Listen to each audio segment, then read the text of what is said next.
Hi, my name is Grace Mills. And I'm Meredith, Waterhouse. Today we're going to be talking about organisational culture. Organisational culture is a key factor to consider in change management. For change to be effective, the reasoning for these changes needs to be aligned with the company's values and explained to the employees. Many organisational change initiatives fail to achieve their objectives due to the inherent resistance of organisational culture to change. However, an organisation's culture can be both reinforced and affected by change in positive and negative ways.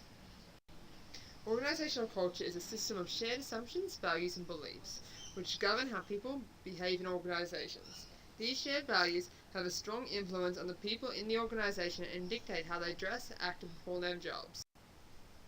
Change management refers to any approach to transitioning individuals, teams, and organisations using methods intended to redirect the use of resources, business process, budget allocations, or other modes of operation that significantly reshape a company or organisation. Organisational culture can be viewed as soft management, but doing so is a mistake. Many change initiatives fail due to resistance of the organisation's people and culture. Almost any changes, especially high-risk or core changes, are going to impact the culture, regardless of intent.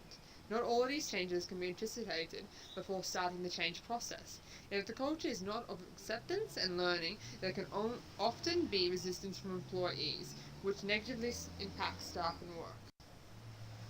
With the rate of technological growth, our information age, and the global economy, change is now the normal state of business. The resistance managers face from employees is often due to a number of common reasons that, if managed correctly, can be overcome by communication and a change in cultural perspective.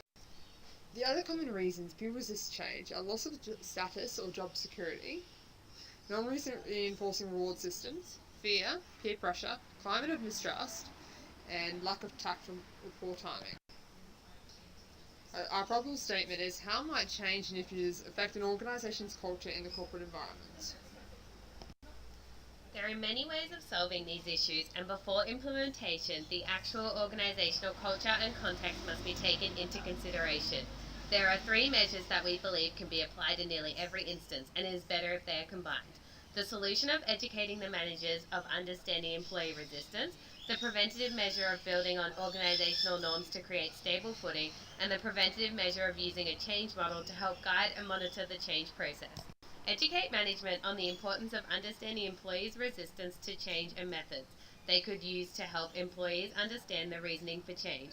If your employee feels higher levels of self-confidence, and self-efficiency, they will have lower levels of unconscious defensiveness and hence will be more likely to support the change you propose. This comes from managers monitoring the emotions of their employees through the change process and making sure they feel secure in voicing uncertainties and fears.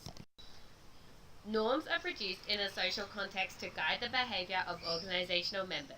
They are shared and understood by the group that created them, hence members adhere to the norms that reflect the values shared by the members, therefore creating a culture.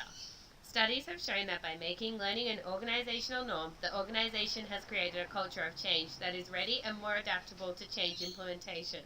Also, by building from what already exists, you create a stable framework on which to base your change, allowing for people to get behind, and hence will feel less lost and more likely to support the change.